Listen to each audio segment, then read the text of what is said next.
Hello everyone, welcome. Hope you enjoy what we share here. We post new stories daily for your entertainment, and we truly hope you like them. Thank you for being here. Now, let's get started. I never walked into marriage expecting a lifetime of fireworks. I knew things would eventually settle. Life has a way of filling up with jobs, bills, kids, stress. That part didn't catch me off guard. What did surprise me was that love doesn't crash and burn, it simply fades away, slipping out quietly until all that's left is silence. My name is Lucas. I'm 41 years old. I was married to Nicole for 13 years, past tense, which still feels strange to say. When we first met, she was magnetic, smart, loud, always laughing. I was never the spotlight type, but I had my life in order. A steady construction job, my own truck, bills paid on time. She told me that's what drew her in. I was solid, dependable. The first years were more than good. They were great. We were close in every way.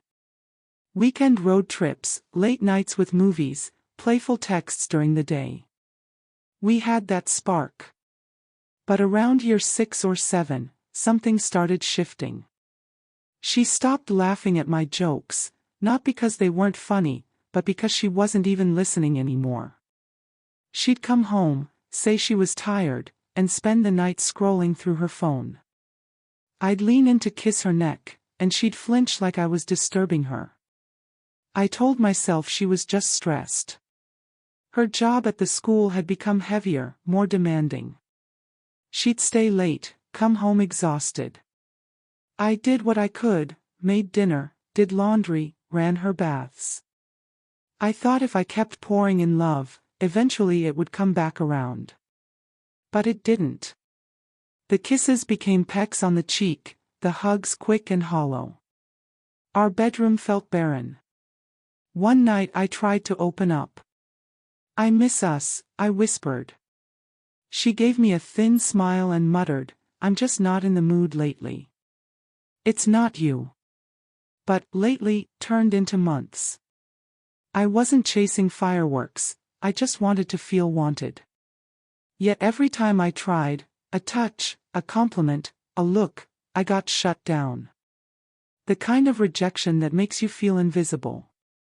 Once, I rented a lakeside cabin hoping we'd reconnect.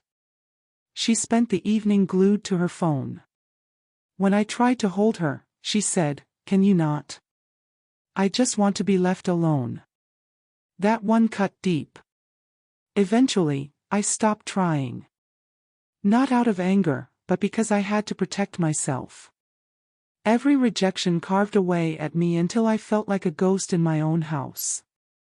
Still, I stayed, paid the bills, cut the grass, fixed what broke, because that's what we're taught. Keep it together. Don't make a scene. Then came the night everything shifted. A regular Thursday. She was curled up watching true crime.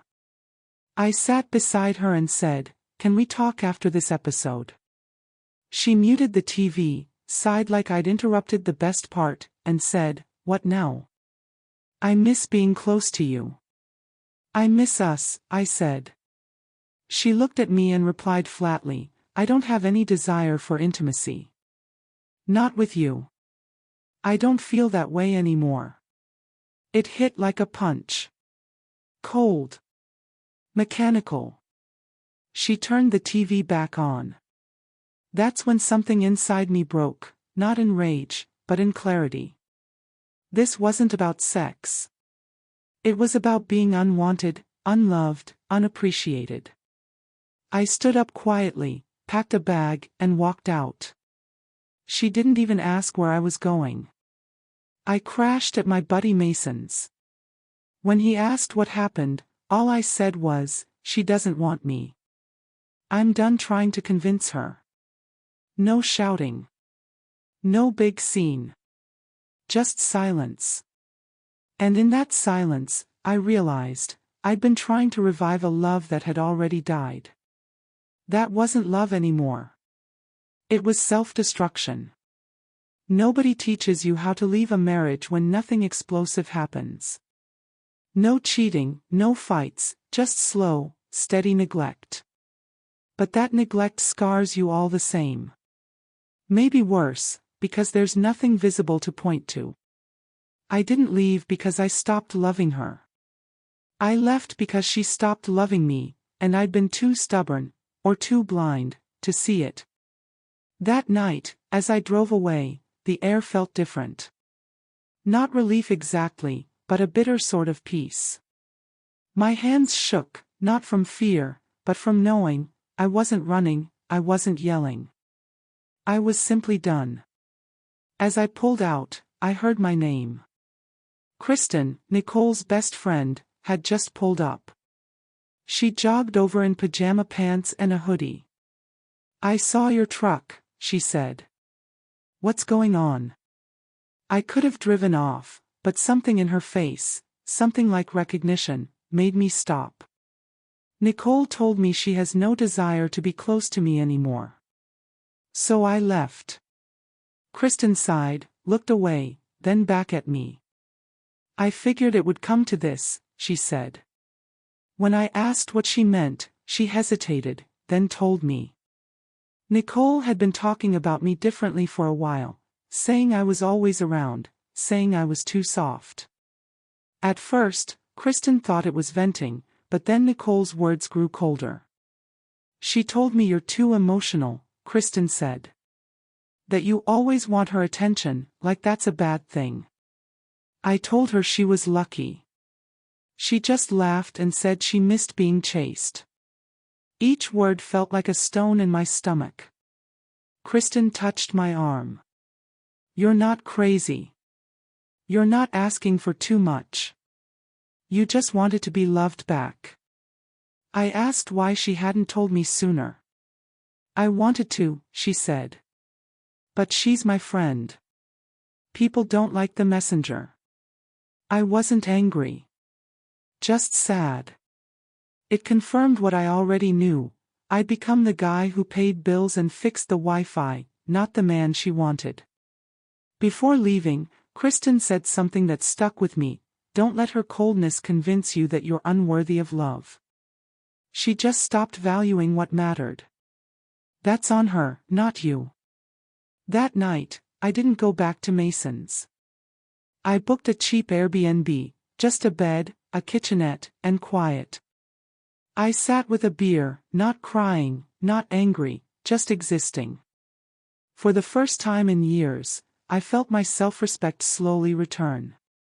Later, Kristen came by again. This time she said what I had already suspected: Nicole might be seeing someone else. No proof, but signs. Disappearances, locked phone, late-night calls with a man's voice in the background. It all made sense. But strangely, that wasn't the sharpest wound. The deeper pain was realizing I'd become background noise to someone I would have done anything for. The next morning, Nicole texted me, accusing me of being dramatic for leaving. I laughed. She tells me I repulse her, yet I'm dramatic for walking out with some dignity left. Kristen's words rang in my head: "She'll twist it. She'll make you the villain. Don't defend yourself to people who weren't in your marriage." That's when I decided. I called a lawyer, moved my savings into a separate account, blocked her number. 2 days later, she showed up at the Airbnb, knocking on the door. I didn't answer. Because I finally understood: when someone tells you to your face they don't want you, they've already left. They just haven't packed yet. So I did it for both of us. That night wasn't about heartbreak anymore. It was about clarity, about respect, about finally putting myself back on my own list. And for the first time in years, I slept without a weight crushing my chest.